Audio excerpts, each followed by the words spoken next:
আচ্ছা, 5 এ হচ্ছে দ্য রাজধানী এক্সপ্রেস রানস, এখানে ফার্স্ট বলে দেওয়া হচ্ছে ড্যাশ দেন মোস্ট আদার ইন্ডিয়ান ট্রেনস, তাহলে এখানে হবে দেন আছে, তার মানে এটা একটা কম্পারেটিভ ডিগ্রি রূপ হবে, তাহলে faster than most other Indian trains. Activity 6-এ বলা হয়েছে fill in the blanks with appropriate modals given in the list below.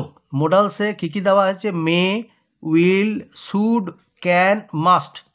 তাহলে নাম্বার এতে বলা হয়েছে we dash help the poor and the needy, তাহলে হেল্প মানে সাহায্য করা, তাহলে গরিব এবং দুস্থদের আমাদের সাহায্য করা উচিত, তাহলে ঔচিতার্থে বা উচিত বোঝাতে গেলে আমরা শুড ব্যবহার করি, তাহলে we should help the poor and the needy.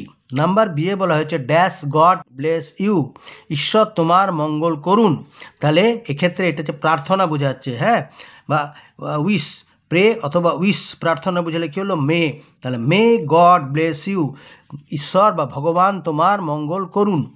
Number সিতে হচ্ছে you dash hurry up or you will be late, hurry up মানে তোমাকে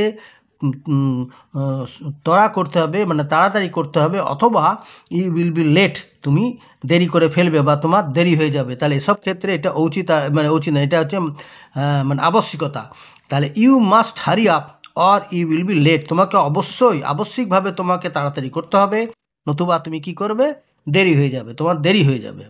নাম্বার ডিতে বলা হয়েছে dash there be life on Mars, এখানে ক্যান হলো, আচ্ছা মার্স মানে মঙ্গল গ্রহে কি প্রাণের যে সম্ভাবনা থাকতে পারে? ক্যান মানে পারা বা সম্ভাবনা থাকতে পারে কি? Can there be life on Mars, মঙ্গল গ্রহে, এটা হচ্ছে ইন্টারোগেটিভ সেন্টেন্স, লাস্টে মার্ক অফ ইন্টারোগেশন আছে।